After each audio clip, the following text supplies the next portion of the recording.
Allez hop, let's go guys, bienvenue dans cette série qui s'annonce giga épique. Donc la série s'appelle Zero to Hero et le but ça va être, qu'est-ce que ça va être? Ça va être, donc on est avec Grégory. Greg, c'est bien ça ton prénom, hein, c'est Grégory. Ouais, c'est bien ça. Greg, et donc les gars, pour vous expliquer le concept, Grégory s'intéresse au closing et il a envie de devenir closer. Il va nous expliquer aujourd'hui pourquoi.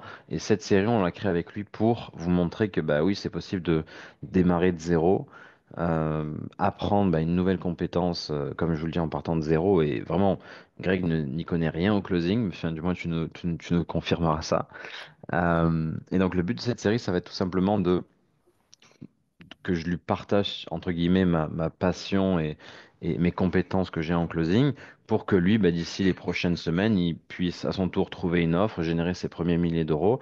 Donc, on va vraiment partir from scratch, de zéro. On va en live avec vous développer ses compétences. Donc, franchement, c'est vachement excitant. Je suis très content de lancer ça comme série. C'était une très bonne idée que tu avais, Greg, qu'on fasse ça. Et, voilà, Greg a quand même payé. Donc, il m'a payé pour que je l'accompagne en individuel. Il a un investissement quelque part émotionnel dans cette série. C'est pas, il a pas, voilà, c'était pas juste une proposition comme ça et puis je fais ça gratuitement pour lui. Non, non, il a commit financièrement. Il s'est investi et engagé financièrement.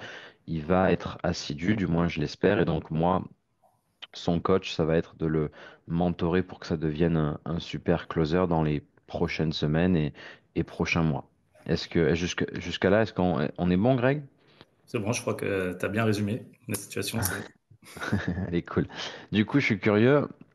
Évidemment, cette série, le but, c'est qu'on inspire un maximum de gens. Et je pense que tu l'as vu, hein, maintenant sur Internet, il y a plein de gars qui parlent de closing. Hier moi-même, j'étais en train de scroller, je tombe sur trois quatre gars qui parlent de devenir closer ou des trucs comme ça. Donc ça, c'est ce que vous voyez dans les publicités. Dans la réalité, c'est pas aussi simple. C'est aussi ce que je vais vous montrer dans cette série, c'est que il y a des fondamentaux à avoir que beaucoup de personnes n'ont pas, et c'est pour ça qu'ils n'arrivent jamais à avoir les résultats qu'ils souhaitent.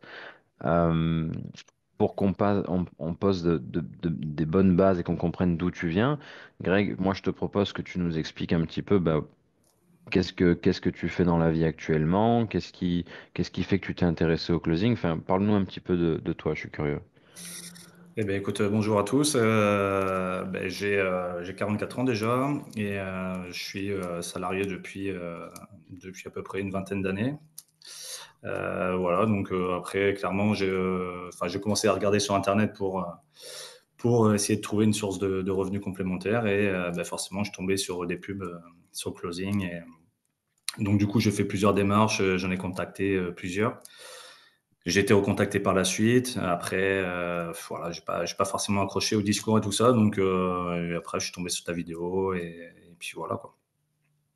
Ok, donc tu avais déjà en effet pour objectif de générer un revenu complémentaire et tu m'as rencontré moi, tu as rejoint la communauté, tu as bien aimé le concept, c'est ça? C'est ça exactement. Après, je suis rentré dans la communauté, je t'ai posé quelques questions, je t'ai demandé si c'était ouvert aux novices. Et tu m'as dit que oui, il y avait possibilité de partir avec toi. Donc, c'est ce qui m'intéressait. Et après, j'ai aussi parlé avec des gens de la communauté pour savoir un petit peu comment ça se passait à l'intérieur de la communauté. Et tout le monde était très agréable et m'a tout de suite répondu. Donc, voilà, c'est plutôt bénéfique pour la suite. Ok, ok, c'est marrant qu'on t'ait répondu ça parce que c'est sûrement peut-être des gens que je connais pas forcément qui t'ont répondu ça, donc Ouais. c'est cool et en effet le but de Closers Community c'est de créer une communauté de personnes qui voilà, veulent plus de liberté, veulent atteindre tout ça grâce en partie à la vente en ligne, donc c'est cool. Et je suis curieux, T'as dit que t'avais quel âge? J'ai 44 ans. 44. Qu'est-ce qui fait qu'à 44 ans, tu t'es dit, voilà, j'aimerais bien générer un revenu complémentaire, peut-être avoir une activité qui ne demande pas de se déplacer ou qui permet d'avoir une liberté géographique. Enfin, comment est-ce que tu as réfléchi pour te dire, OK, je veux plus? Et je te pose la question parce que euh, moi, actuellement, j'ai un projet un petit peu à côté aussi de la communauté qui est de je travaille avec une influenceuse qui a 47 ans et qui, elle, est suivie par plein de mamans qui sont les daronnes, elle appelle ça. Et c'est assez marrant parce que, voilà, elles aussi, elles aimeraient voyager avec leurs enfants, elles ont plein de projets, etc. Et elles, ce qui les drive, c'est surtout bah, profiter de la vie, euh, surmonter leur peur de voyager, de voyager avec leurs enfants, etc. Elles, c'est beaucoup ça. Toi, qu'est-ce qui te drive à 44 ans? Bah ouais, d'apprendre une nouvelle compétence, sortir de ta zone de confort. Enfin, je suis assez curieux. Ouais, clairement, c'est ça, c'est ce que tu as dit là sur la fin. C'est vraiment, dans un premier temps, ouais, c'est de sortir de la zone de confort, pardon, et essayer de relever un nouveau défi qui a l'air certainement très intéressant. Après, voilà, dans un premier point, c'est ça. Et deuxième point, bah, clairement, c'est de faire aussi une source de revenus complémentaire. Et bien, on voit les enfants grandir, donc on a envie qu'ils réussissent aussi dans la vie. Donc, bah, ça peut potentiellement aider à financer des études ou autres. Donc voilà, c'est pour ça que je tombais là-dedans. Ok, donc, globalement, tu veux plus de, plus d'argent, plus de Clairement, c'est liberté, ça. plus de temps. Ok. Clairement, c'est ça. Actuellement, réexplique-nous exactement ce que tu fais dans la vie. Je suis technicien logistique dans une assez grande entreprise là, dans une ville de 18 000 habitants, pardon.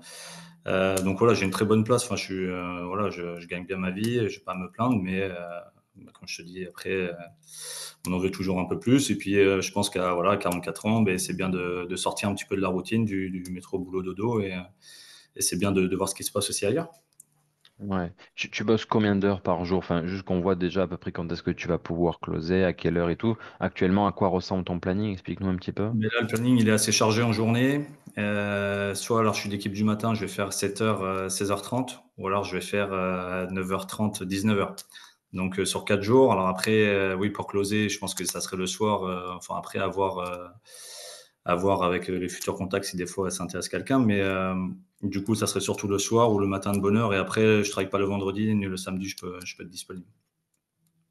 Ok. Donc, le soir en semaine, parfois vendredi, enfin vendredi, samedi, Et voilà, voilà, c'est plutôt ça tes c'est horaires, jouable. quoi. Voilà, ça, c'est jouable de trouver des créneaux sur ces 2 jours. Ok, good stuff, parfait. Euh, Bah écoute, on va rentrer un petit peu dans l'art. On va voir, donc ça fait combien de temps que tu connais, que tu as entendu parler de closing, est-ce que tu as vu un peu ce que je fais sur la chaîne YouTube ou pas? Closing, ça fait quoi? Ça fait un mois. Et ouais, sur la chaîne YouTube, j'ai commencé à suivre tes vidéos là depuis, on va dire 2 semaines et demie, 3 semaines. Ok, donc on va commencer par ça. Pour toi, c'est quoi actuellement la vente, le closing? C'est quoi pour toi? Bah, d'après ce que j'en ai compris, c'est vraiment essayer d'apporter, enfin un soutien, on va dire, enfin, pas, c'est pas forcément de vendre, mais c'est d'être à l'écoute des prospects et, pour essayer de les aider dans, voilà, dans un besoin quelconque. Et puis toi, tu es là pour accompagner et essayer de vendre bah, par la suite une formation. Ok, alors on va écrire ça. Tu vois mon écran? Oui, je vois, c'est bon. Ok, donc c'est quoi le closing? Donc redis-moi en une phrase. C'est, comment je peux te le dire, être là pour une personne qui est dans le besoin, en gros. Ok. Ouais, on peut le dire comme ça, mais Ok. Closing, ça vient de quel mot à la base? bon, Pourquoi on dit closing? je peux Tu pas. parles pas, tu parles pas du tout anglais, Greg. Non, non, non, du tout, du tout. Là, c'est vraiment, là, faut reprendre les bases. Ok, ok. Faut Comme je vous reprendre, ai dit, il part de zéro, Greg. C'est la part de preuve. zéro. Donc, closing en anglais, ça veut dire fermer, en Mais gros. ouais, mais en plus, Et ouais, tout. voilà. Ok, donc to close en anglais, c'est fermer. Et donc, on appelle ça closing sur le marché américain parce que le closer vient fermer la vente. Ok, donc c'est pas de la séduction, Ouais, on n'est pas là pour séduire et pour amener un prospect. Non, on est là pour terminer la vente. C'est nous qui prenons le premier paiement. Ça, c'est l'étymologie du mot closing. Maintenant, en effet, de manière plus large, le closer, c'est la personne qui aide quelqu'un qui a besoin d'aide, qui a un problème, qui souhaite une solution. Le closer, c'est la personne qui a pour rôle d'aider son prospect, donc qui est intéressé à acheter, à prendre la décision difficile d'acheter. Parce que comme tu l'as compris, euh, le closer intervient à partir du moment où il vend un produit, où l'entreprise vend un produit à plusieurs milliers d'euros. En général, en dessous de 1500, 1000 euros, il n'y a pas de closer. Pourquoi? Parce que c'est pas des décisions qui sont assez émotionnel pour que ça justifie l'intervention d'un closer. Ok.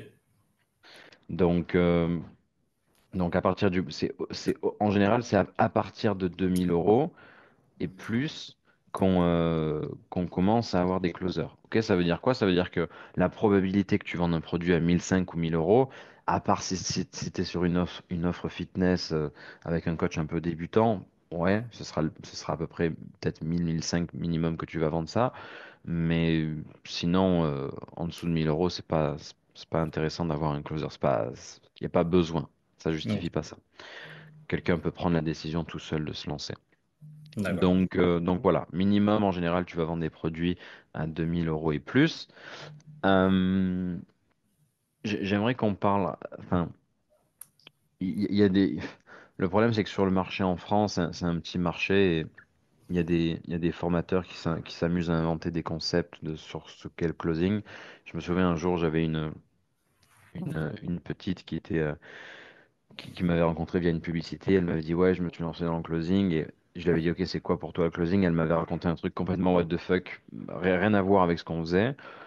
Et pour elle, il fallait créer du contenu, il fallait parler avec des gens, et planifier un appel avec eux, les closer, etc. Ça, c'est pas du closing Mhm. en lui-même. Le closing, c'est tu as des prospects intéressés qui planifient un appel, un meeting dans ton agenda. Et toi, ton rôle, ton seul rôle, ça va être de faire en sorte qu'ils viennent au meeting qu'ils ont prévu avec toi et qu'ils prennent la décision d'avancer avec vous. Ok, c'est juste ça ton rôle. D'accord. Donc, juste pour que vous compreniez comment fonctionne un tunnel de vente. En général, donc, il y a du contenu sur les réseaux sociaux, ok? Contenu réseaux sociaux, puis ou des ads, slash, je mets des publicités, ok? Les ads. Le contenu sur les réseaux sociaux ou les ads envoie vers, par exemple, un tunnel de vente. Est-ce que là, jusqu'à là, tu me suis, Greg? Oui, oui. Voilà. Le tunnel de vente, lui, il sert à quoi? Il sert à augmenter, on va dire, le niveau de conscience du prospect. Voici ce qu'on propose, voici ce qu'on fait, etc. Le but, c'est que le tunnel de vente, bah, il réponde à un besoin du prospect. Imaginons, ton tunnel de vente, il concerne les mamans qui veulent accoucher sans aller à la maternité. Actuellement, il y a une offre comme ça qui tombe sur le marché qui fonctionne très bien. Bah, le tunnel de vente, il parle que de ça. Et du coup, les seules personnes qui vont cliquer sur les publicités, sur ce contenu sur les réseaux sociaux, bah, ça va être des mamans qui ont un bébé qui veulent accoucher, etc. Bref, qui sont intéressées. Donc ça, c'est important à comprendre. Il faut que tout le tunnel soit aligné au niveau marketing et communication. Sinon, bah, tu te retrouves avec un mécanicien alors que tu vends un truc pour accoucher, ça va pas le faire. Donc après le tunnel de vente, il y a plusieurs types de tunnels de vente. Parfois, tu as des tunnels de vente où on vend des produits très peu chers, par exemple entre 5 et 100 € par exemple. Tu as des tunnels de vente où on va te proposer un appel avec un closer ou avec un triageur, on verra ce que c'est après. Et il y a des tunnels de vente où on va simplement te demander ton email et pour que tu accèdes à une vidéo, un e-book ou des choses comme ça. Ok, bon, là, peu importe. Nous, ce qu'on veut savoir, c'est que le closer, il se retrouve en fin de ligne, il se retrouve ici. Ok, il se retrouve ici à partir du moment où le produit qui est à vendre, qui est entre là et là, ce produit, tu l'as compris, il est au-dessus de 1 500, 2 000 € minimum. Et pour que la personne prenne la décision, en général, elle passe par un closer parce que c'est une grosse décision pour elle financière. Ok? Ce qui se passe entre le tunnel de vente et le closer, ben, en général, il va y avoir peut-être un mini produit qui a été acheté, il va y avoir une vidéo, on appelle ça une VSL, c'est une vidéo qui incite le prospect à planifier un appel avec l'équipe de vente. Il peut y avoir un e-book, une chaîne YouTube, bref, peu importe. Le process qu'il y a là entre les deux, on verra plus tard, de toute façon, dans les épisodes, comment faire en sorte que lorsque le prospect arrive chez toi en closing, bah, il soit un minimum chaud, qu'il ait un minimum confiance en toi ou du moins en l'entreprise. Ok? La suite du tunnel de vente sert à ça, Greg, tu l'as compris. Tu n'aurais jamais eu confiance en moi si tu n'avais pas eu la communauté, si tu n'avais pas vu la chaîne YouTube, etc. Ça n'aurait pas fonctionné. Est-ce que jusqu'à là, C'est ça. c'est D'accord. clair? Ouais, je suis d'accord avec toi. Parfait. Donc là, pour démarrer, est-ce que tu as une question sur ça? Non, non, c'est bon, c'est clair, peut continuer si tu Ok, donc tu as compris que contenu réseaux sociaux, ads, tunnel de vente, ça va, le contenu en lui-même va dépendre de l'offre pour laquelle tu vas vendre. Parce que le closer, donc, travaille avec un infopreneur, avec un coach, etc. Donc tu pourrais vendre, par exemple, pour un coach sportif. Et donc dans ce cas-là, ben, les ads et le tunnel de vente seraient totalement axés sur le coaching sportif, la perte de poids pour les papas, par exemple, pour les mamans pour XY type de persona. Si demain tu travailles pour une agence marketing, bah, le tunnel de vente, ça parlerait de marketing. Et il serait axé, par exemple, marketing pour coach, marketing pour agence, marketing pour dentiste, j'en sais rien, etc., etc. OK? veux. Ok. Donc voilà, je tiens à le répéter, le closer travaille main dans la main avec une entreprise. C'est pas toi qui crée l'offre, c'est pas toi qui dois toi, tu es là pour vendre. Ok, tu es là pour vendre et tu es payé 10%. L'entreprise te paye 10% à chaque fois que tu closes un prospect qui vient de leur publicité ou de leur contenu. Ok, si demain, Greg, tu closes pour un coach sportif et que le prospect, c'est un pote à toi, ben, en général, il va te rapporter plus que 10% parce qu'il n'a pas eu à payer l'acquisition, par exemple. Ok. Ok. Voilà, est-ce que tu as des questions sur ça? Non, c'est bon, ça va, c'est clair. Ok. Parfait. Alors, il y a un rôle dont on ne parle pas jusqu'à présent, qui est le setting. Est-ce que tu sais ce que c'est que le setting? Mais alors, on va dire que c'est un peu le setter, celui qui fait un peu le tri au niveau des prospects, qui essaie de qualifier un peu les prospects. Alors oui, oui, mais donc ça va dépendre. Donc, il y a deux types de setters. Il y a le setter fait, euh, qui envoie des messages sur, par exemple, Instagram et Facebook. OK? Donc ça, c'est un type de setter. Donc lui, ce qu'il fait, c'est quoi? C'est qu'il parle à la communauté de l'influenceur ou de l'infopreneur ou du coach avec qui tu travailles. Et lui, son rôle, c'est envoyer les prospects en appel vers le closer. Ok, donc quand tu es closer, parfois, tu vas littéralement recevoir des appels de personnes qui ont parlé avec l'influenceur. Mais ils n'ont pas parlé à l'influenceur directement, ils ont parlé au setter. Ok? Ouais. Est-ce que tu comprends? Setter Ouais. qui vient du mot appointment, enfin, appointment setting. En anglais, ça veut dire planification de rendez-vous. Ok, c'est pour ça Ok. qu'on dit setter tout court, c'est plus simple. Donc le planificateur de rendez-vous, lui en général, on le retrouve sur Instagram et Facebook. Par exemple, tous les infopreneurs que tu vois sur Instagram qui ont plus de 5, 10, 15 000 abonnés, en général, ils ont tous un setter. C'est une personne qui est connectée à leur compte et qui répond aux messages à leur place. Et lui, son seul rôle, il est payé par, soit, il y a deux possibilités, soit le setter, il est payé, euh, il est payé 5% par chaque vente que fait le closer. Mhm. Soit il est payé en fixe. À chaque fois qu'il planifie un appel, il est payé par exemple 50 euros. Ok? C'est les deux grosses types de rémunération. Et en général, le setter, lui, il a un fixe. Ok. Pourquoi est-ce qu'il a un petit fixe? Alors, ça dépend. Ça va dépendre. Euh, Soit en général, il est mieux payé, il n'a pas de fixe, soit il a un petit fixe et il est payé 5%. En général, ce qu'on fait avec un setter, c'est que on le teste, puis quand il fonctionne bien, on lui donne un fixe de 250, 500, 750 euros, voire 1000 euros en fonction de l'offre, et après, il est payé au pourcentage sur le reste. Voilà. Et pourquoi est-ce qu'ils font ça? Parce que même s'il travaille mais qu'il n'y a pas les résultats escomptés parce que c'est un mauvais mois, bah, il sera quand même un minimum payé parce qu'il a quand même nurture l'audience, il a nourri l'audience, leur envoyé des vidéos, il discute avec les gens. Donc il y a quand même un travail de fond qui est fait, même si les résultats parfois sont pas totalement atteints. Donc c'est en général parfois pour ça qu'on donne un fixe et parce qu'un setter est moins payé qu'un closer aussi. D'accord. Ok. Et puis les résultats dépendent pas que de lui. Donc forcément, on peut pas lui dire tu t'es payé qu'à la performance et derrière, le closer est mauvais, il va moins être payé. Donc voilà, il y a plusieurs raisons qui fait qu'un setter est payé en général avec un petit fixe. Est-ce que ça c'est clair? Ok.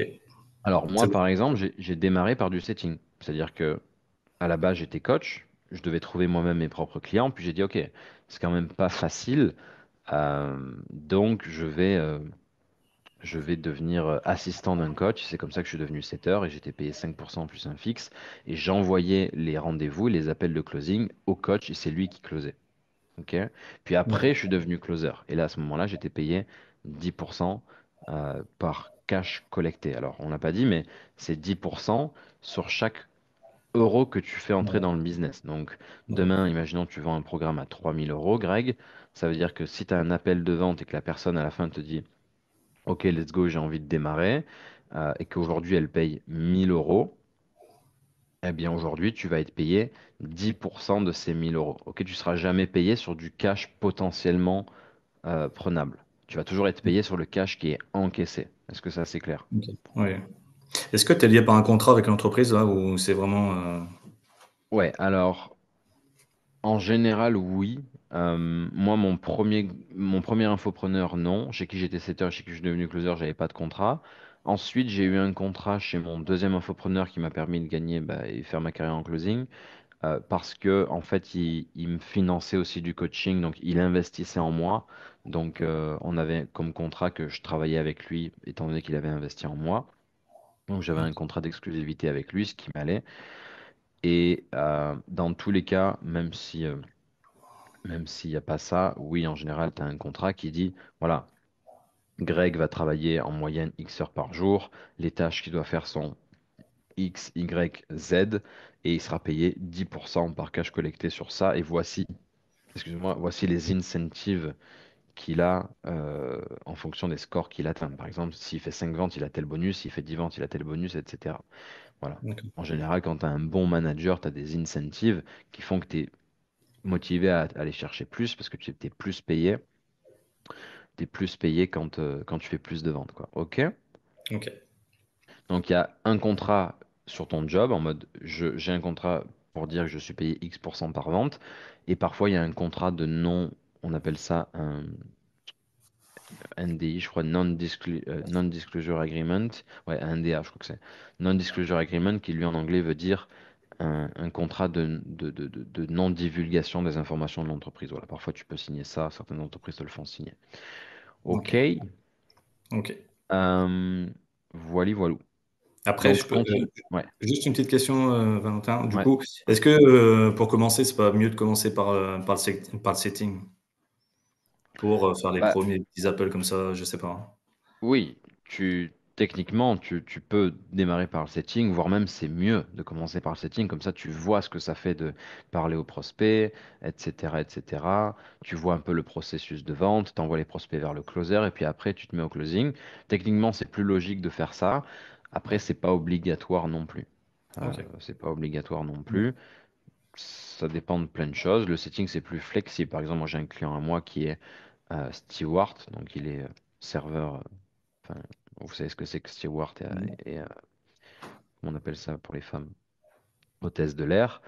Lui, à la base, il avait rejoint Closers University pour du closing, mais il s'est rendu compte que ça allait difficilement être possible pour, pour fit avec son planning. Donc au final, il veut faire du setting et il fait du setting, il travaille avec un infopreneur et ça se passe très bien. Donc voilà, ça dépend aussi un peu du, Ouais, du- de ton job, de tes capacités à bouger ton planning, etc. En setting, techniquement, tu peux générer minimum 1000-1500 par mois. Tu peux aller jusqu'à 3, 4, 5 000 euros sur le marché francophone. C'est pas déconnant. C'est pas tous les mois que tu vas faire des 3, 4, 5 000 euros, mais ça se fait. Je connais des setters qui font des 3, 4 000 euros de manière plus ou moins récurrente, quoi, d'accord. en Ok. travaillant 3, 4 heures par jour minimum. Ok. Euh, D'autres questions sur ça ou pas, sur la partie Non, logistique? c'est bon pour moi. Ok. Alors maintenant, voyons la partie commerciale vs closing. Donc, quelle est la différence entre un commercial et un closer? En fait, le commercial, est-ce que tu vois la différence entre quelqu'un qui vend pour une entreprise bah, des fenêtres, des voitures, des pressoirs, enfin peu importe. Est-ce que tu vois la différence Ouais, ou ouais. pas?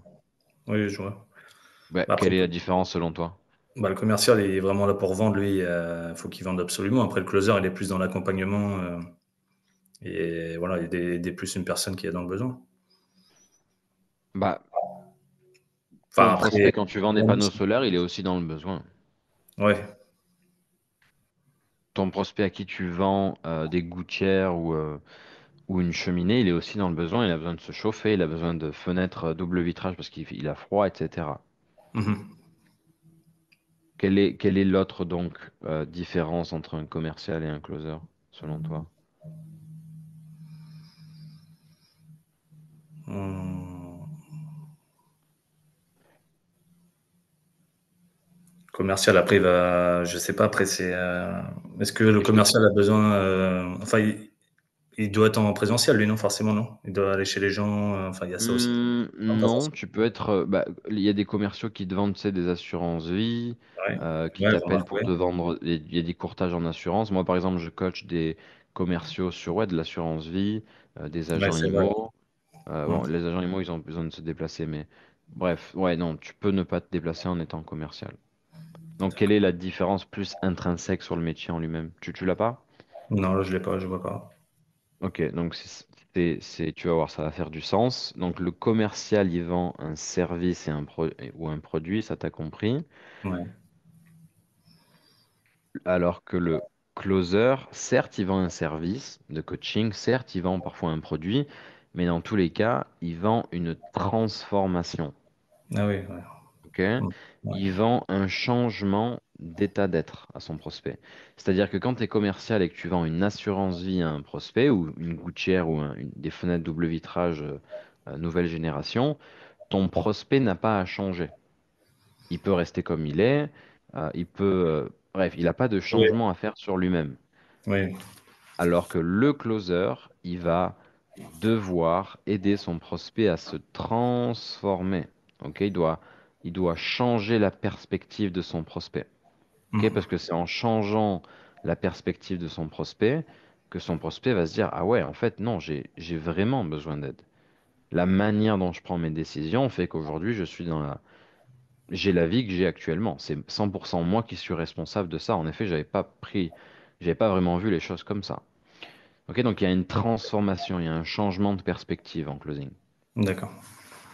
Pourquoi? Parce qu'on aide les gens à atteindre leurs objectifs qui sont en général des objectifs de vie.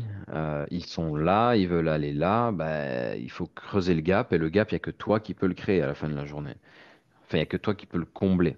Tu D'accord. vois? Donc certes, c'est un coach avec le prospect et le coach va aider son prospect à aller à la destination, mais sans que le prospect prenne des décisions récurrentes, ça va pas se faire. Ok, donc la deuxième grosse différence entre un commercial et un closer, c'est que le commercial, une fois que la décision est prise de changer les fenêtres, c'est pris, c'est validé.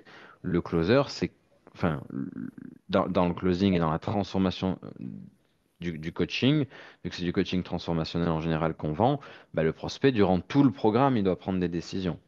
Ok, donc il y a des décisions constantes également. Tu vois? C'est pas parce que, donc ça c'est un truc important que tu dois bien intégrer, c'est que c'est pas parce que tu payes que tu vas avoir les résultats quand tu es prospect. Ouais. Ok? C'est pas parce que tu as payé ton coach que ça y est, maintenant tu n'as plus rien à faire. Non, tu dois Ouais. Ouais. continuer de prendre les bonnes décisions pour atteindre l'objectif. Ok? Donc Ouais, ça, c'est ce que fait comprendre le closer en général à son prospect. Ok? Est-ce qu'on est bon sur ça? on est bon. Ok. Donc c'est pour ça que les gens en général qui te disent ouais non j'ai pas besoin de non je sais vendre je suis dans la vente depuis 20 ans. En général ces personnes-là n'ont pas compris exactement ce que c'était que le closing. Moi ça m'arrive de coacher il y a pas longtemps sur une Mike si tu vois cette vidéo bise à toi. Mike que j'ai coaché sur une offre sur une agence marketing qui est client d'une agence marketing avec qui je bosse. Ça fait, je crois, 20 ou 30 ans qu'il bosse dans la vente. Il a bossé avec les plus gros groupes comme des EDF, des machins comme ça, Coca-Cola et tout. Et ben, avec moi, il a découvert une autre sphère de la vente. Pourquoi? Parce que la vente que je lui ai enseignée, c'est pas la vente commerciale qu'il faisait avec des grands groupes. Ça n'a rien à voir. Tu vois? Ok, Euh, ouais. donc voilà. OK? De Ok. toute façon, on y reviendra. Ça fait partie de Ouais. la partie mindset, etc. Maintenant, voyons comment garantir tes résultats. Ça, c'est important. Comment en général, on se demande souvent quand on est closer, ou même quand on achète un coaching, comment est-ce que je peux, si je paye 5 000 euros, mais que derrière j'en gagne 50, bah c'est très rentable, tu vas me dire. Sauf que comment savoir que tu vas gagner ces 50 000 euros? C'est ça la question. Si c'était assuré, Et si tu mettais 5 000 € dans une boîte et qu'il y a 50 000 qui ressortaient le lendemain, tout le monde le ferait, on est d'accord. Ouais. Donc comment garantir ces résultats? Et là, ce que je vais te dire, c'est qu'est-ce que font les meilleurs clients que j'ai? Greg, qu'est-ce qu'ils ont fait pour être sûrs d'avoir des résultats et comment est-ce qu'ils ont fait pour parfois avoir des situations déplorables et finir par être des super closers ou juste des super entrepreneurs? Alors, ce qu'il faut bien comprendre, c'est que premièrement, le travail. Tu peux pas avoir de résultats si tu fais pas le travail nécessaire derrière. Alors c'est complètement bateau évident, mais beaucoup de gens le comprennent pas et quand tu leur dis hey, qu'est-ce que tu as appris cette semaine, ils te disent enfin, qu'est-ce que tu veux dire par là? Oui, qu'est-ce que tu as appris cette semaine? Qu'est-ce que concrètement tu as appris en tant que closer cette semaine? Bah non, rien. Ok, donc t'as pas bossé, c'est pas possible. Euh, donc juste pour te donner un exemple. En 2 ans et demi, bientôt 3 ans de closing, j'ai eu 3-4 mentors. C'était quasiment les meilleurs au monde à chaque fois que j'ai eu. Je te garantis que chaque semaine, voire chaque jour, j'apprenais un truc. Tu vois? Si Ok. tu n'apprends pas un truc chaque semaine, voire chaque jour à ton niveau, c'est que tu T'avances pas. bosses pas. Hmm. C'est que tu bosses pas et que c'est que tu n'avances pas. Donc, règle Ok. numéro une, on n'a rien sans rien et le succès, il n'arrive pas tout seul. Donc, il faut dans tous les cas bosser. Moi, là, les premiers mois où j'ai vraiment commencé à bien, bien gagner ma vie grâce au closing, c'est simple, je faisais au moins 2 à 3 4 heures de coaching par jour, je regardais des appels, je regardais des appels de coach à moi, etc., en plus des appels que j'avais à côté. Alors, ça ne veut pas dire qu'il faut que tu fasses ça exactement, mais dans tous les cas, il va falloir que tu te mettes dans une sphère où tu manges closing, tu dors closing et tu visionnes du closing. Tu vois, c'est le Ok. meilleur moyen pour rapidement avoir des résultats. Hmm. Ok, donc Ok. travail. Ça va t'assurer et te garantir de réussir. Deuxième chose, c'est, alors ça c'est une composante assez intéressante, c'est que c'est de partager ton avancée. En général, les gens qui gardent les choses pour eux, alors c'est pas qu'ils réussissent moins, mais en tout cas dans les programmes de coaching où tu es entouré, où il y a d'autres closers avec toi ou autres, on remarque que ceux qui partagent leurs avancées, ceux qui partagent ce qu'ils apprennent, en général ont plus de résultats parce qu'ils conscientisent les choses et tout simplement, ils s'entraînent à retenir. Tu vois, donc là aujourd'hui, on finit ce coaching-là. Imaginons, tu mets dans la communauté school ce que tu as appris aujourd'hui, bah forcément, ça va te rappeler ce que tu as appris, tu vas mieux conscientiser, tu vas mieux apprendre. Ok, donc s'entraîner à partager ce que tu apprends, écrire, prendre des notes, très important. Ça aide ton cerveau à conscientiser et mieux comprendre. Moi, ce que je faisais par exemple, et je pourrais vous le montrer, quand j'étais coaché aux États-Unis, j'ai j'ai une note sur mon cloud où j'ai, je sais pas, des pavés, même d'appels, de roleplay, de jeux de rôle, etc., écrits mot pour mot, parce que c'était le meilleur moyen que je retienne, que je comprenne les choses et qu'après je les applique en appel. Ok, donc partager, écrire, noter, c'est important. Pareil, dès que je finissais un coaching avec mon coach, le gars, je le payais des milliers d'euros, enfin des dizaines de milliers d'euros même. Je te garantis qu'à la fin du coaching, sur le groupe Facebook du groupe, de l'accompagnement, j'écrivais les gros golden nuggets que j'avais retenus, les grosses pépites du coaching, je les écrivais. Comme ça, ceux qui n'étaient pas là, ils pouvaient les avoir. Et moi, j'étais en mode, voici ce que j'ai appris. Et Ok. j'essayais même d'être le plus pertinent possible dans ce que je partageais pour leur montrer que je comprenais ce qu'on avait vu et que j'étais un top closer, littéralement. Genre, je leur partageais des trucs, hein, parfois un peu en mode euh, qui pour moi faisait le plus de sens, pour leur dire regarde ce que j'ai compris et pour moi c'était ça la plus grosse pépite. Ok, donc c'est important de s'entraîner à ça, ça va t'aider. Ensuite, donc déjà si tu travailles, si tu partages ce que tu fais, que tu prends des notes, déjà c'est le plus gros du travail. La suite c'est quoi? C'est corriger ses erreurs. Donc, quand on apprend, donc l'erreur et les échecs fait partie du succès. On ne peut pas réussir sans faire d'erreurs, sans échouer, etc. Donc, il faut surtout pas avoir peur de l'échec. Ça, il y a qu'à l'école qu'on apprend ça. Donc, le gros, par contre, problème des closers que je vois, que je coach et qui sont là depuis 2 ans, 3 ans et qui génèrent pas l'argent qu'ils veulent ou qui ont un peu du mal, en général, c'est qu'ils font toujours les mêmes erreurs. Et donc ça, c'est un gros problème. C'est-à-dire que tu peux pas. évoluer si à chaque fois tu te remets le même bâton dans les roues. C'est un peu comme si tu faisais du vélo, et puis il y a un bâton qui rentre dans ta roue, tu tombes, et tu prends le bâton et tu le lances, mais juste devant, en fait. Tu le lances plus loin à 20 mètres. Tu repédales et hop, tu te ramasses. Donc ça, c'est une grosse erreur que je vois, c'est que manque de s'autocorriger, manque d'apprentissage. Ok, donc quand tu fais une erreur, quand je te dis là, Greg, ça, regarde comment surmonter par exemple telle objection, regarde comment est-ce que tu as besoin de diagnostiquer ton prospect ou l'engager ou blablabla, toi, ce que tu veux faire, c'est prendre des notes, Ouais. bien comprendre ce que tu as écrit, bien comprendre le retour qu'on t'a fait, et ensuite l'appliquer. Ça ne veut pas dire que le prochain appel, tu vas réussir à l'appliquer, mais dans les 5-10 prochains appels que tu vas passer, il faut que tu l'appliques, que ça fonctionne et que tu sois en mode, ça y est, j'ai plus ce problème-là. Ok, comme ça, Ok. tu supprimes un problème de ta liste. D'accord. Et parce que la route vers la perfection, c'est quoi? C'est tout simplement, bah, j'ai une montagne de cailloux en face de moi. Pour aller, pour continuer, j'ai besoin d'enlever tous les cailloux. Si à chaque fois tu enlèves un caillou mais qui revient, bah, tu es continuellement en train d'enlever les cailloux et tu peux pas avancer. Donc toi, ce que tu veux faire, c'est enlever les cailloux et s'assurer qu'ils reviennent pas. Tu vois, c'est comme ça, en gros, l'analogie, c'est un peu ça. Ok, donc ça, super important. Euh, autre truc, donc là déjà avec ça, ça commence à être assez sympa. Bon, là, je vais te partager un truc un peu plus avancé. Étant donné que le closing, c'est du développement personnel, comme tu l'as vu tout à l'heure sur commercial vs closer, étant donné qu'il y a une grosse part de développement personnel, et les meilleurs closers que je connais, bah, c'est des gars qui sont très focus sur se développer, sur devenir des super humains et tout le bordel.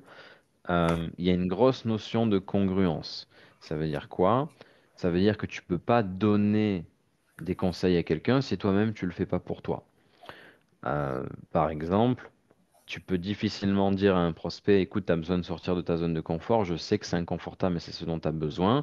Tu n'arriveras même pas à sortir ce genre de phrase si toi-même t'es pas inconfortable dans ce que tu fais au quotidien ou si tu repousses pas un minimum tes limites dans certains domaines. Tu vois ce que je veux dire? Ouais, ouais. Donc, et lié à ça, en fait, ce dont je voulais parler, c'est la partie, donc je vais l'écrire en anglais, social skills. Donc, je me souviens d'un client à moi qui a abandonné le closing. J'ai deux clients à moi qui ont abandonné le closing. Donc, ils ont rejoint mon accompagnement, mais ils ont jamais, ils ont pas continué parce qu'ils m'ont dit, ce qu'ils m'ont dit au bout de 3 mois, je pense, 3-4 mois d'accompagnement, ils m'ont dit, écoute Val, ton accompagnement est génial, sur ça, il n'y a rien à dire, mais voilà, je ressens que le closing, pour l'instant, c'est pas pour moi et je préfère passer à autre chose. Un de ces gars-là, lorsqu'il a démarré le coaching avec moi, ses deux plus gros problèmes et red flags qu'il avait en tant qu'humain, le premier, c'était ses compétences sociales. Donc en anglais, c'est social skills. Les compétences sociales, qu'est-ce que c'est? C'est au combien est-ce que tu es calibré vis-à-vis des autres humains. C'est-à-dire que si je te prends, que je te mets en pleine rue, je sais pas moi, en Chine, au combien est-ce que tu vas réussir à retrouver ton chemin et parler avec les gens, communiquer et t'en sortir? Ou bien est-ce que tu vas paniquer et rester là et être bloqué à vie. Les compétences sociales, c'est par exemple, si je te mets dans une boîte de nuit avec que des filles, est-ce que tu vas pareil, est-ce que tu vas être tétanisé ou est-ce que tu vas prendre le dessus sur ça, aller en draguer une ou deux, etc. et repartir avec une. Donc les compétences sociales, c'est comment est-ce que j'interagis avec des humains et à quel point je suis bon dans l'interaction sociale. Ok? En tant que closer, on a besoin de développer nos social skills parce que bah, toute la journée, on est face à d'autres humains qui peuvent avoir des comportements assez bizarres parfois. Je te donne un exemple. Il y a des humains il y a des prospects qui vont parfois quitter l'appel parce qu'ils ressentent trop de pression. Il y a des prospects, ils vont démarrer leur appel, ils sont sur leur téléphone, ils sont en train de marcher. Tu vas pas accepter de faire un appel de closing avec quelqu'un qui est en train de marcher sur son téléphone. Il prendra pas de décision en marchant. Mhm. Euh, Parfois, tu vas démarrer l'appel, ton prospect, il aura une tête, tu as l'impression que, bah, je sais pas, peut-être il est défoncé, peut-être que, enfin, il n'est pas dans un environnement où il peut pareil prendre une décision. Peut-être que tu vas parler à quelqu'un qui est énervé. Donc, je sais pas, il s'est passé un truc dans sa vie, il démarre l'appel, il tire une tête, tu vois très bien qu'il est complètement énervé, que ça va pas le faire. Bref, tu vois, et donc tout ça, c'est des trucs avec lesquels il faut savoir interagir et donc avoir un minimum l'habitude d'interagir avec ça. Et même détecter ça. Le meilleur moyen que tu puisses interagir avec ça et que tu puisses détecter ça, c'est que tu sois entraîné à ça. Donc, la partie compétence sociale, un des premiers principes, et donc qu'est-ce que j'avais dit à ce client-là, qui avait un manque de compétences sociales, je lui avais dit, écoute, tu vas avoir besoin de sortir plus de chez toi. Tu vas avoir besoin de te confronter à la vie réelle. Juste être derrière ton ordi, ça va être très compliqué que tu aies des vraies interactions sociales avec tes prospects. Il va toujours y avoir cette gênance, tu vas pas te sentir à l'aise, etc. Tu as besoin d'être confronté à la vie réelle. Ok, donc les compétences sociales, c'est ça. Toi, Greg, dans ton cas, voilà, tu as 44 ans, ça va. T'es au boulot et tu vois Oui. d'autres humains. Bon, voilà, Ouais. tu es plutôt calibré socialement, mais voilà, on pourra voir aussi au combien ce que tu l'es et voir ce que tu as besoin de travailler de ce niveau-là. Ok. Euh, Par exemple, voyager augmente énormément tes compétences sociales. La plupart de mes clients, d'ailleurs, j'ai un client actuellement dans mon coaching qui a du mal à challenger ses prospects, il a du mal à, voilà, à être plus rude avec eux. Mon meilleur conseil que je lui donne, c'est voyage. Enfin, prends un billet, tu pars en Thaïlande ou en Colombie ou je sais pas où pendant 1 mois, 2 mois, 3 mois. Tu y vas tout seul. Tu parles pas espagnol ou thaïlandais ou j'en sais rien, mais 3 mois, tu vas travailler tes compétences, tu vas être inconfortable. Dans tes appels, quand tu vas démarrer un appel avec un prospect, il va le sentir. Il va sentir que tu es inconfortable. Il va sentir que tu sors un peu de ta zone de confort actuellement, il va sentir que tu es plus à l'aise de parler avec lui, que tu as l'habitude de te challenger toi aussi, etc. Tu vois? Ok. Ouais. Donc voilà pour cette partie-là. Dernière chose, comment garantir ses résultats? Hmm, la dernière chose, c'est, on va le voir, on va le voir lors du prochain coaching ou maintenant, mais on va voir. La dernière chose, c'est le drive. Évidemment, étant donné qu'ici on parle d'une compétence qui est assez challengeante, que beaucoup de gens pratiquent, mais beaucoup de gens ne sont pas forcément bons dedans, la grosse différence aussi, ça va être ô combien est-ce que toi t'es drivé. Évidemment, ton entourage, donc le drive slash l'entourage. Donc, est-ce que l'environnement dans lequel tu es te permet de performer? Donc ça, c'est une question aussi qu'on doit se poser. Euh, voilà, c'est très compliqué d'avoir de bons résultats quand tu es dans un endroit où tu te sens pas bien, où enfin, je Pas sais pas si soutenu. ce que j'ai fait du sens, Ouais. mais t'imagines bien que voilà, c'est dans un endroit où, je sais pas moi, tu vois jamais le soleil, t'es avec quelqu'un de toxique, t'es avec quelqu'un qui, je sais pas moi, fait n'importe quoi toute la journée. Je vais pas te donner d'exemple, mais voilà. Tu es avec, oui, un entourage qui te tire vers le bas, etc. Forcément, ça va t'impacter. Donc, l'entourage, important de faire attention dans quel environnement on est et avec qui on traîne. Et le drive, c'est ô combien, c'est là où est-ce que je vais. Le drive, c'est quelle est ma mission et est-ce que au fond de moi, je suis drivé par quelque chose. Ok, la plupart des gens, je pense que tu as déjà entendu ce mot, Greg, les gens normaux, les moutons, entre guillemets, il y a des gens qui les appellent les PNJ, personnels non joueurs. Un PNJ, en effet, en général, il est rarement drivé. C'est-à-dire qu'il a pas de, il se lève pas le matin avec la niaque parce qu'il a un objectif, etc. Il se réveille parce qu'il faut se réveiller. Et en fait, c'est un peu la vie qui contrôle sa propre vie à lui. Donc ça, le drive permet de sortir de ça. Je sais où je vais, je sais ce que je veux, je sais pourquoi je me lance dans telle ou telle compétences, closing, machin, truc, etc. Je sais pourquoi est-ce que je fais ce que je fais. Donc le drive, c'est important. On en reparlera. On en reparlera dans la partie mindset, mais voilà.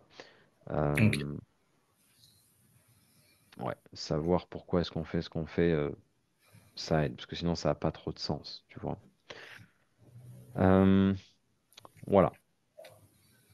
Voilà, avec ça, je te garantis que il n'y a aucune raison que tu réussisses pas. Si tu travailles, que tu partages ce que tu fais, que tu prends des notes, que tu te corriges, que quand tu reçois un conseil, tu l'appliques le plus rapidement possible, que tu es congruent et que tu sors un minimum de ta zone de confort pour être face à tes prospects, bah, être le plus vrai possible avec eux et pas les laisser te trouver des excuses et que tu n'arrives pas à les surmonter parce que bah, toi aussi tu trouves des excuses à toi-même, donc ça c'est la partie congruence dont on reparlera, que tu développes tes compétences sociales, que tu es de plus en plus social, etc., que tu es drivé, que tu as un entourage bah, pas toxique, déjà avec ça, tu es garanti de réussir, quoi. Ok? Ok. Ça te Ça semble va. faisable ça? Ouais, ça me semble faisable. Carrément. Ok. T'as des questions sur ça ou pas? Non, non, c'est très clair. Cool. Euh, alors, il nous reste 6 minutes pour aujourd'hui. La dernière partie, ça va être la partie setup pour cet épisode. Donc, le setup, c'est quand j'allume ma caméra, comment est-ce que je suis? Par exemple, moi là, dans mon environnement, donc je suis pas sur mon bureau, je suis nomade. Dans tous les cas, quand je voyage ou autre, j'ai toujours le même ordi avec une caméra 1080p. 720p, ça fait un peu moins quali, donc le mieux c'est que 1080p. J'ai ce micro-là que j'ai depuis maintenant, ça va faire 3 ans. En août ou septembre, ça fera 3 ans. Donc c'est un très bon micro qui permet d'avoir un bon son et surtout c'est agréable, c'est un truc à induction. Je peux l'avoir Ok. toute la journée, ça fait pas mal. Et qu'est-ce qu'il y a d'autre? Et le reste, donc c'est le background. Au niveau de l'arrière-plan, moi, ce que je te conseille, surtout, c'est de montrer un arrière-plan simple, Ouais. pas brouillon. Et pas, donc, imaginons dans ton background, on voit le lit mal fait, plein de livres, plein de choses en bordel. Ça, c'est juste impossible quand tu es closer. Ok, Ok. donc, ça, c'est le premier red flag. Donc, soit tu mets un arrière-plan blanc comme tu es là, c'est parfait. Mhm. Soit un truc simple ou voilà, une maison plutôt enfin, bien rangée. Au mieux, c'est ça. Ok. Euh, le mieux encore, c'est de mettre, je sais pas, un tableau, un truc que toi, qui t'inspire, que t'aimes bien, enfin bref, peu importe. Mais voilà, sache que le langage le plus ancien, c'est le langage corporel. Donc, un être humain, dès qu'il te voit, il t'analyse. Ok, direct. Donc, en plus du background, ben, la suite, c'est quoi? Ça va être ton hygiène corporelle. Donc, euh, il voit directement si tu es coiffé ou pas. Il voit directement si tu prends soin par exemple, de ta peau. Euh, il voit directement bah, si tu es bien habillé ou si tu t'embalèques, Mhm. etc., etc. Donc, c'est des trucs micro. Donc, attention, je suis pas en train de dire que parce que tu vas mettre du gel et une chemise, tu Oui. vas closer à 90%, mais c'est la base. D'ailleurs, tu vas te sentir mieux et plus confiant. Tu sais, est-ce que tu te souviens de cette sensation quand, je sais pas, tu te prépares pour aller à un mariage, à un baptême, à une soirée ou quoi, et cette fois-ci, tu te fais beau, tu mets du parfum, tu te fais beau gosse, etc. Est-ce que tu sens la sensation de quand genre, tu sors de la salle de bain ou de chez toi, t'es en mode confiant, je suis beau. Ouais. Tu vois ça? Voilà. Ouais. Bah, cette sensation-là, techniquement, il faut essayer de la retrouver dans tes appels de closing parce que c'est aussi ce qui fait que tu vas avoir plus confiance en toi et que tu vas te sentir ben, voilà, plus. Ouais, faut être présentable, quoi. Faut pas être. Mhm. Exact. Et ton niveau d'hygiène aussi, il y a un truc subconscient dans le cerveau de nos prospects qui dit que, OK, si ce gars arrive à prendre soin de lui, il peut prendre soin de moi. C'est le subconscient de ton prospect qui se dit ça. S'il voit que tu prends pas soin de toi, il va se dire, OK, lui, il peut me bullshiter et pas prendre soin de moi non plus. Donc voilà, c'est le message subconscient qu'on envoie à nos prospects. Ok, donc s'il D'accord. voit que tu es bien coupé, belle barbe, etc., il se dira, OK, lui, il est carré avec lui-même, il peut être carré avec moi. En gros, c'est ça. D'accord. Ok.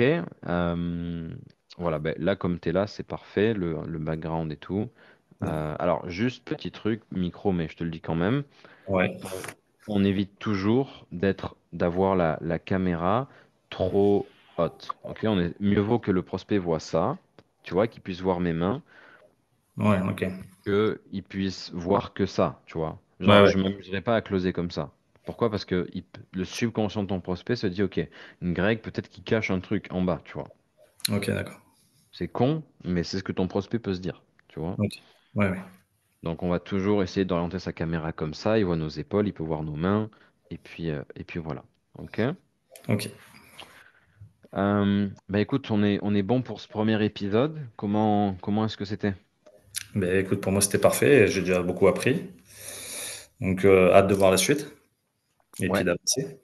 parfait. La suite demain. Euh, Ce que tu peux faire, c'est dans le School Closers Community, partager voilà, ce que tu retiens d'aujourd'hui, sans Ouais. voir, bon, je vais pas t'envoyer le replay pour l'instant, mais voilà, sans voir le replay, voir ce que tu as retenu aujourd'hui, tu le partages dans la communauté Closers Community, t'écris un truc genre premier épisode de Zero to Hero avec Valentin, voici ce que je retiens, bim bim bim bim bim, comme ça t'aide à retenir. Et puis demain, ce que j'ai prévu pour la suite, ça va être, on va attaquer donc la partie mindset, état d'esprit, donc mission, routine, croyance, les traits de caractère à avoir et un truc technique au closing. Ouais, demain, c'est un gros morceau qu'on va faire ensemble. Ok, pas de souci. Ok, parfait, parfait, Ok, top. parfait. Pas de questions? Non, c'est bon pour moi. Allez, cool. À demain. Yes, à demain. À demain, merci Valentin.